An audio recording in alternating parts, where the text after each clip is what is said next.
요한복음 10장 1절에서 6절의 말씀 가지고 성장 첫 번째 시간으로 같이 은혜의 말씀 나눠보길 원합니다. 이번 주 토요일이 한국의 구정 설날입니다. 보통 구정이 되면 어른들을 찾아가서 새해 인사 세배를 합니다. 그러면 어른들은 세뱃돈과 함께 2024년 올 한 해 이렇게 살았으면 좋겠다라고 하는 덕담을 해주고 같이 준비한 새해 음식을 같이 나누게 됩니다. 그래서 보통 우리가 구정을 지내야 한 살을 더 먹었다라고 얘기를 합니다. 그런데요, 우리가 생물학적으로 나이 한 살을 더 먹는 것도 중요하지만 정신적으로 한 살 더 먹는 것 굉장히 중요해요. 더 나아가 영적으로 한 살 더 먹는 것은 더더욱 중요한 일이라고 하는 것입니다. 육적인 성장 못지않게 중요한 건 정신적인 성장이고 육적인 성장 못지않게 중요한 것은 영적인 성장인 줄로 믿습니다. 우리 한국에 유명한 난도 김남도 교수님이라고 하는 분이 계십니다. 학생들이 질문했어요. 교수님께서는 인생을 살면서 제일 재밌었던 일이 무엇입니까? 라고 질문을 했습니다. 그래서 난도 김남도 교수님께서 첫째 성장, 두 번째 성장, 세 번째도 성장이라고 얘기했어요. 자기 인생을 살면서 제일 재미있었던 일은, 보람 있었던 일은 자기가 성장하는 것이고 또 다른 사람이 성장하는 것을 보는 일이 가장 의미 있었던 일이라고 하는 것입니다.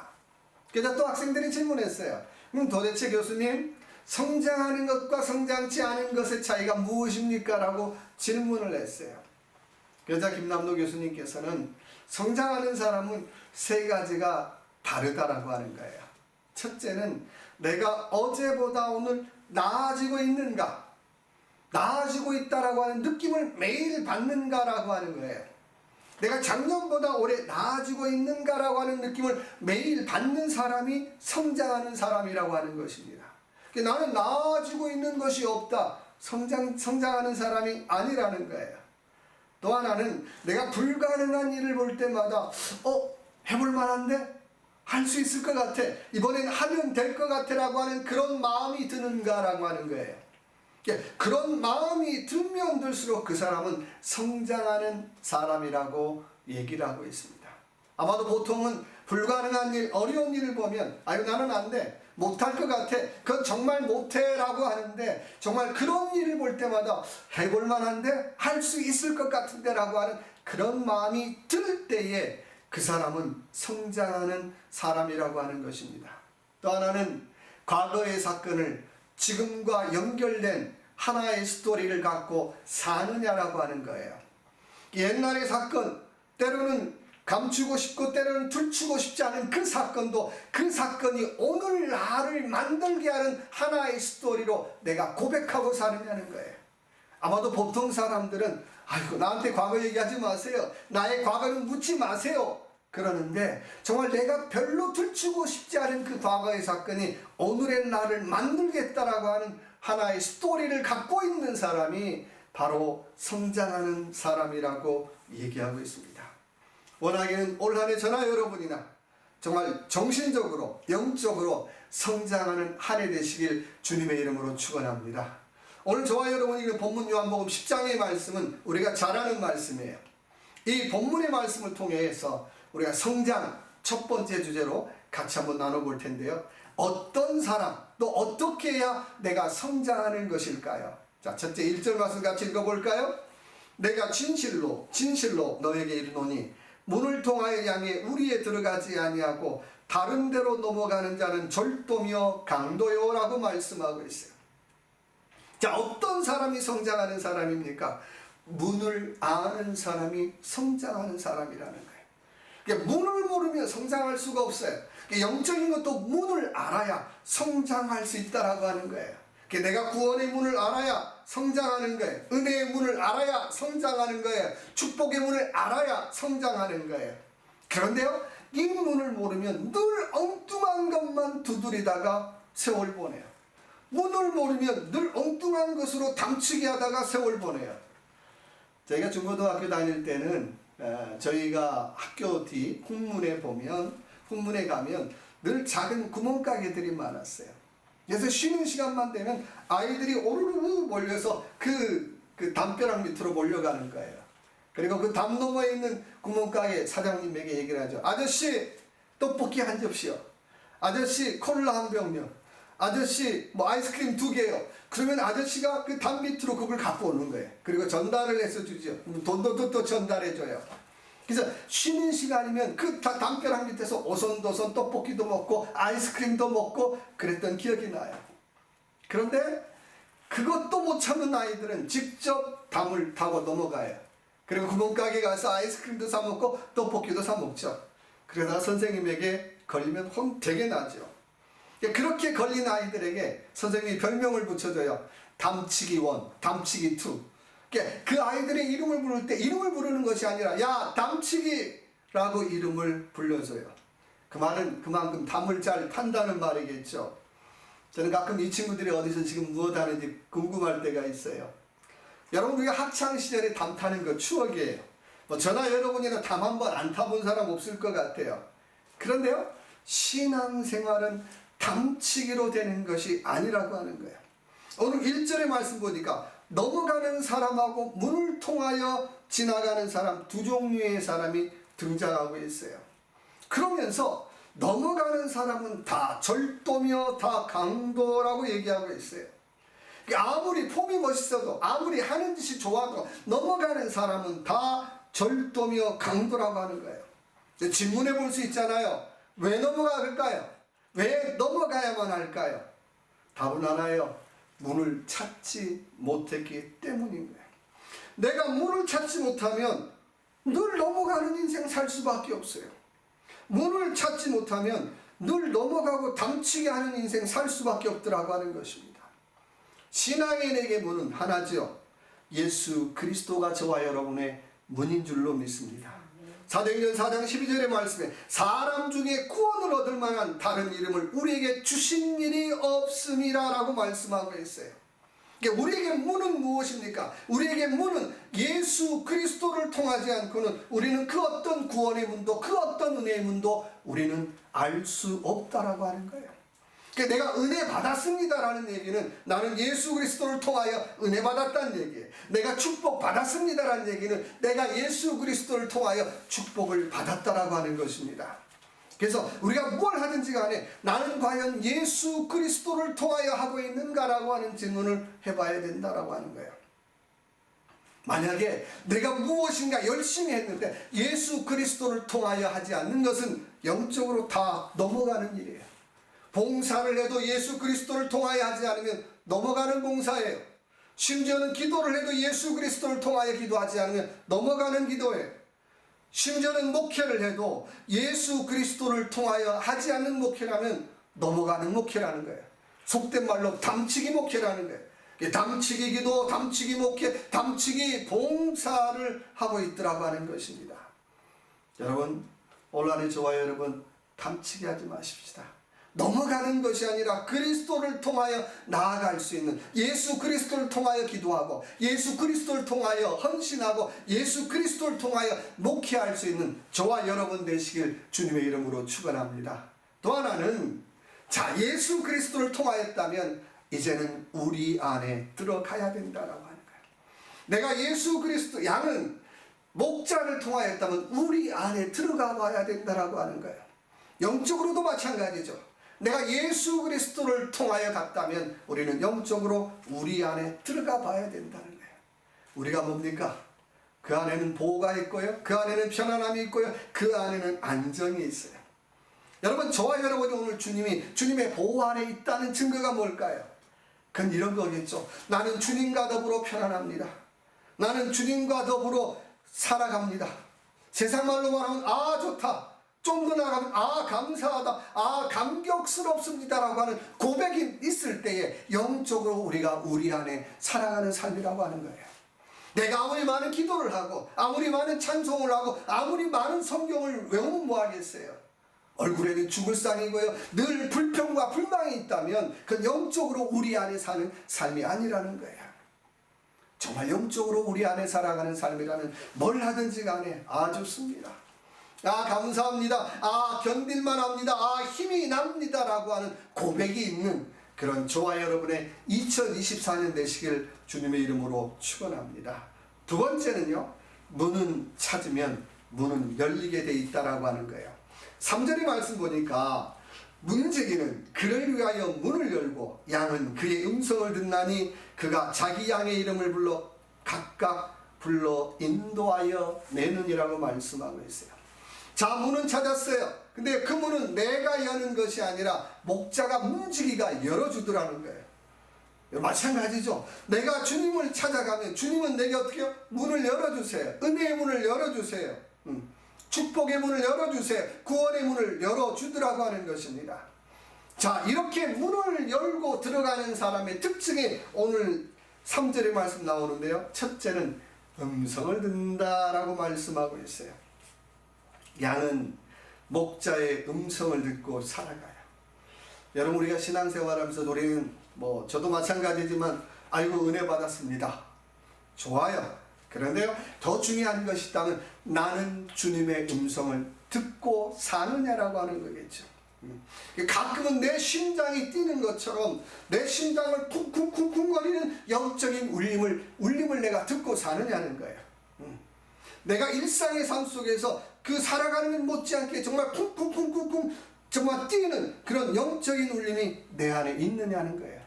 내가 이렇게 살면 안 되는데, 올해 내가 좀 더 기도해야 되는데, 내가 올해 좀 더 열심히 봉사해야 되는데, 내가 열심히 헌신해야 되는데, 좀 더 열심히 내가 사랑해야 되는데 라고 하는 그런 영적인 울림을 내가 받고 사느냐는 거예요. 내가 은혜 받았습니다가 중요한 게 아니라 내 심장을 쿵쿵거리는 그런 영적인 울림을 내가 듣고 사느냐는 거예요. 또 하나는 오늘 3절의 말씀 보니까 이름을 불러 인도하여 낸다라고 하는 거죠. 목자가 이름을 안다는 건 다 아는 거죠. 우리가 개 이름도 정해가지고 콩이야 보리야 라고 이름 부르듯이 이스라엘은 양 한 마리 한 마리에 다 이름이 있어요. 근데 그 양의 이름을 부르면 양이 쪼르르 따라오죠. 양에게 이름을 붙인다라고 하는 것은 그만큼 그 양에게 사랑과 정성을 가지고 있다라고 하는 것입니다. 여러분, 양은 우리가 잘 아는 것처럼 그렇게 발도 빠르지 않아요.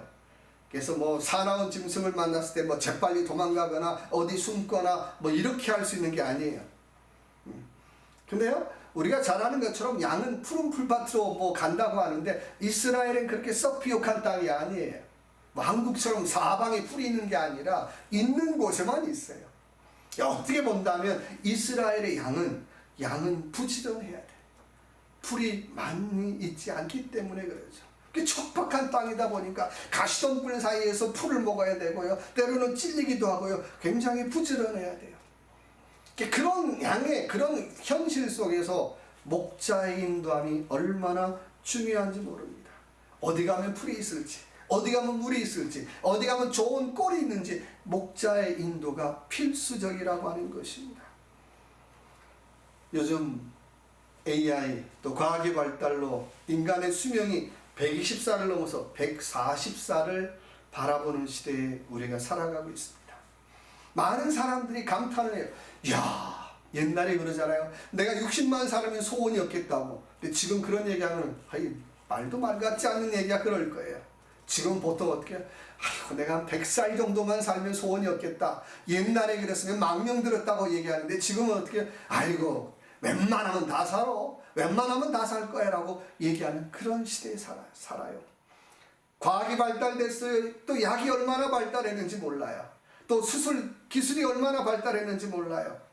그러면서 사람들이 대견해하죠. 이야, 정말 과학이 발달했어. 우리가 참 좋은 세상에 살고 있어. 그러면서 수많은 사람들이 과학을 칭찬하고 때로는 칭송하는 자리까지 나아가요. 그러다 보니까 하나님 자리에 과학이, 기술이 그 자리를 대신 차지하고 있더라고 하는 것입니다. 그런데요, 그런 상황 속에서 우리 인생이 어디로 가는지 질문하고 살지 않더라는 거예요. 내가 어떻게 살아야 되는지 질문하고 살지 않더라고 하는 거예요. 한 번 죽는 것은 정해진 길이라고 얘기하는데 그 죽을 것 같은 죽는 걸 까마득하게 잊어먹고 살더라는 거예요. 그리고 그 후에는 심판이 있다는 사실도 까마득하게 잊고 살더라고 하는 것입니다. 여러분, 우리는 질문해 봐야 되죠. 내가 어떻게 살아가는 게 잘 살아가는 것인가? 또 내가 어떻게 사는 것이 정말 의미 있게 사는 것인가라고 하는 질문을 우리는 해야 된다라고 하는 것입니다. 그런 상황 속에서 정말 우리에게 정말 필요한 것이 있다면 영적인 참 목자가 우리에게는 필요해요. 또 이 땅을 살아가는 한 저와 여러분에게는 영적인 또 좋은 지도자가 필요하더라고 하는 거예요.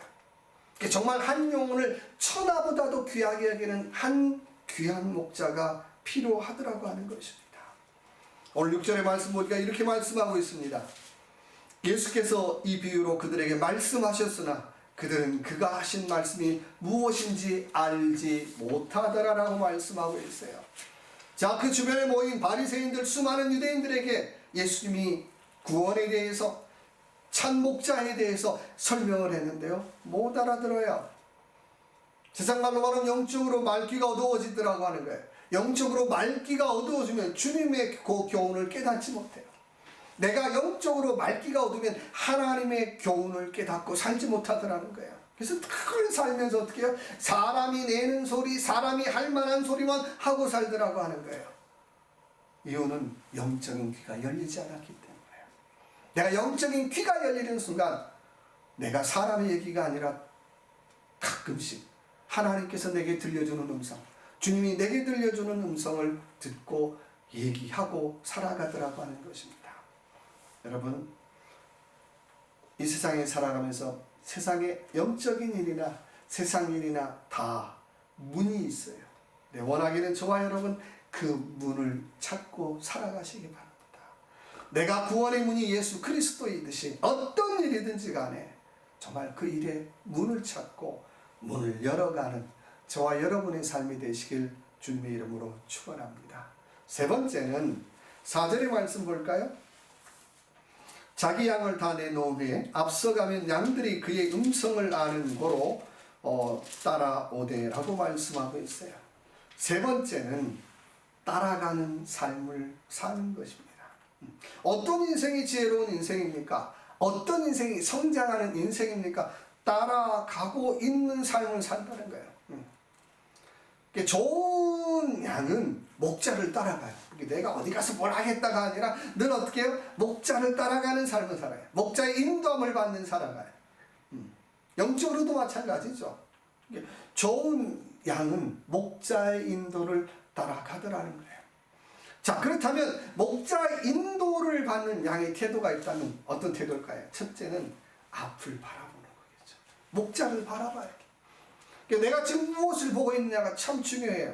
내가 아무리 시력이 좋아도 지금 내가 어떻게 바라보는 것이 물질이고 내가 바라보는 것이 권력이고 내가 바라보는 것이 환경이라면 우리는 잘 따라갈 수가 없어요. 물질은 따라갈 수 있는데 과연 그것이 잘 따라가는 삶인가라고 하는 질문은 해봐야 되겠죠. 히브리서 12장 1절 2절의 말씀에 믿음의 주여 온전케 하신 이신 예수 그리스도를 바라보자라고 말씀하고 있어요. 저와 여러분이 무엇을 바라볼 것인가, 무엇을 바라볼 것인가 우리는 끊임없이 선택을 해야 된다라고 하는 거예요. 보통은 나를 바라봐요. 내 힘, 내 능력, 내가 가지고 있는 지위, 내가 가지고 있는 물질. 근데요, 그거 계속 바라봐 보세요. 분명한 건, 정답은요, 한계가 분명히 있어요. 내가 돈으로 안 될 것 같은데요, 돈으로 안 되는 일 너무나 많아요. 권력으로 안 되는 일 너무나 많아요. 다 될 것 같은데요.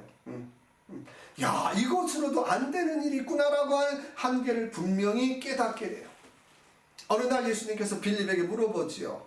베스다 광야에서 이 많은 사람들에게 떡을 먹이려면 얼마나 들겠느냐. 그때 빌립 어떻게 해요? 금방 계산해요. 한 사람씩 다 먹여도 200데나리온의 떡이 부족할 것입니다라고 금방 계산하지요. 뭘 믿었어요? 뭘 바라봤어요? 자기의 능력, 자기의 실력, 자기의 머리를 의지하고 있더라고 하는 거예요. 또 하나의 사람은 나와 하나님을 번갈아 바라보는 사람이에요. 시작은 믿음으로 시작을 해요.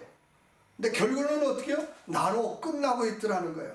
내가 믿음으로 시작했다가 아이고 내가 괜히 믿음 가졌어 포기해버리고요. 은혜로 시작했다가 아이고 내가 무슨 은혜야? 그리고 포기해버리고 말더라는 거예요. 마치 예수님을 만난 베드로가 물 위를 걸어가면서 주님 바라볼 때는 어떻게 해요? 승승장구하고 걸어가요. 근데 다가오는 그 파도를 보면서 순간 어떻게 해요? 파도를 보는 순간 물에 빠진 베드로의 모습하고 똑같다라고 하는 거예요. 번갈아 보는 인생이 있어요. 시작은 잘 시작이에요.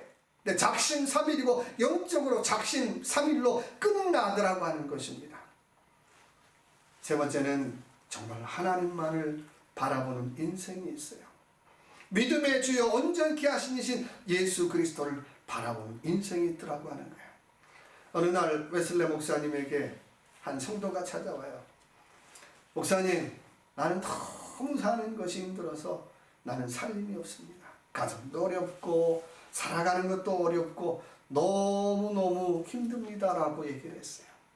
그래서 웨슬레 목사님께서 저 건너집을 가리키면서 아이고 집사님, 저 건너편에 있는 목장에 있는 소를 한번 바라보십시오. 저 소가 어떻게 울고 있는가 한번 보십시오. 혼자 소를 한번 바라봤어요. 그랬더니요, 목장 안에 있던 소가 고개를 쑥 내밀어서 울타리 밖을 바라보더니 음매하고 우는 거예요.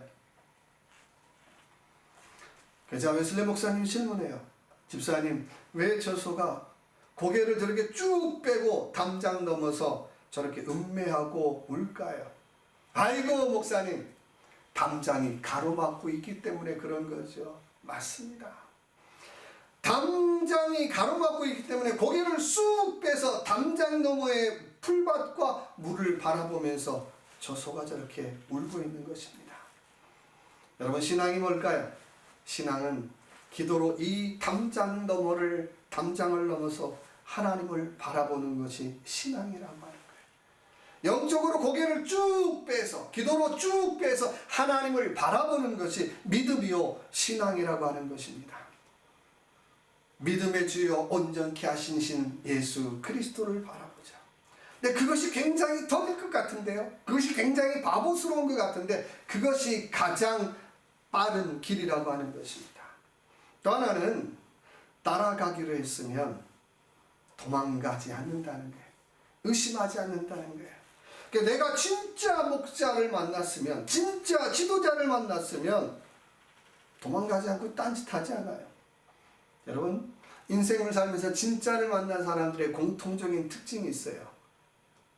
그 사람들의 공통적인 특징은 여기저기 찾으러 다니지 않는다는 거예요. 근데요, 진짜를 만나지 못하면 좋다는 곳, 괜찮다는 곳, 썩 소문나는 곳 다 찾으러 다녀요. 여태껏 아직까지 어쩌면 죽을 때까지 그 짓을 할지 몰라요. 그 얘기는 아직도 진짜를 만나지 못했다는 거예요. 그러나 진짜를 만난 사람들의 공통적인 특징이 있다면 이곳저곳 헤매지 않고 이곳저곳 찾으러 다니지 않더라고 하는 거예요.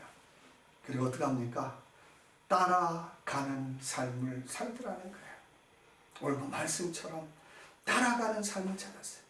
예수를 만났으면 예수를 따라가고, 성령을 만났으면 성령을 따라가고, 은혜를 만났으면 은혜를 따라가고, 내가 구원을 만났으면 구원을 따라가는 삶을 살더라고 하는 거예요. 출애굽기 14장 13절의 말씀에 하나님이 이렇게 말씀하세요. 너희는 두려워하지 말고 가만히 있어서 하나님께서 오늘날 너희를 위하여 행하시는 구원을 바라보라고 말씀하고 있어요. 물론 모세를 통하여 하신 말씀이죠. 그러나 우리에게 주시는 말씀이에요. 무엇 바라보지 말라는 거예요. 애국 군대 바라보지 말라는 거예요. 환경도 바라보지 말라는 거예요. 그저 미련한 것 같은데 하나님만 바라보라고 말씀하고 있는 것입니다. 시편 123편 1절 2절의 말씀에 내 눈이 주를 향하나이다 라고 말씀하고 있어요. 내 눈이 하나님만을 바라며 하나님 은혜 베풀어 주시기를 내가 기다리나이다 라고 고백하고 있어요. 무슨 말입니까? 나는 그저 하나님의 손만 바라보겠습니다. 나는 하나님의 능력만 바라보겠습니다. 나는 하나님의 은혜만 바라보겠습니다. 종은 어떤 사람이 종일까요? 그저 주인의 손만 잘 바라보는 사람이 종이에요. 그렇잖아요. 아유, 내가 뭐 이렇게 하는 게 아니라, 아유, 나는 주인의 처음만 바라봅니다. 주인의 능력만 바라봅니다. 주인의 은혜만 바라봅니다. 썩 괜찮은 종이에요. 마찬가지죠. 성도가 행복할 때는 하나님의 손만 바라볼 때에 성도는 행복하더라는 거예요. 유명한 부흥강사들, 많은 부흥강사들이 그런 얘기 하잖아요. 여러분 하나님의 손만 바라보면 여러분 만사형통입니다. 그 말이요 정답이더라는 거예요. 하나님의 손만 바라볼 때 만사형통하더라고 하는 거예요. 그저 나는 하나님의 손만 바라봅니다. 나는 그저 하나님의 능력만 바라봅니다. 그 사람의 인생이 더디어가는 것 같지만 만사형통의 삶을 살더라고 하는 것입니다. 노원 빈센트 필 목사님은 성도들에게 여러분 낙심과 불안 가운데 소망을 하나님께 둔 인생이라면 여러분 반드시 성공할 것입니다 라고 얘기하고 있어요. 꼭 반드시 성공을 위해서가 아니라 정말 늘 낙심과 불안 가운데 소망을 가지고 하나님만을 바라보는 저와 여러분의 삶이 되시길 주님의 이름으로 축원합니다. 잠언 4장 23절의 말씀에 무릇 지킬 만한 것보다 네 마음을 지키라. 생명의 근원이 이에서 남이니라고 말씀하고 있어요. 지금 내 마음이 무엇을 바라보고 있느냐가 중요해요. 불안도 아니고 낙심도 아니고 정말 불안과 낙심 중에서 하나님만 바라보는, 하나님의 능력의 손만 바라보는, 하나님의 은혜의 손만 바라보는 저와 여러분의 2024년 한 해가 되시길 주님의 이름으로 축원합니다. 기도하겠습니다. 하나님, 내가 문을 알게 하여 주시고 또 문을 열고 하나님만 바라보는 우리의 삶 되기를 원합니다. 그저 하나님만 바라보게 하시고 소망과 낙심과 절망 중에 하나님을 바라보는 우리 모두 되게 하여 주시옵소서. 예수님 이름으로 간절히 기도드립니다. 아멘.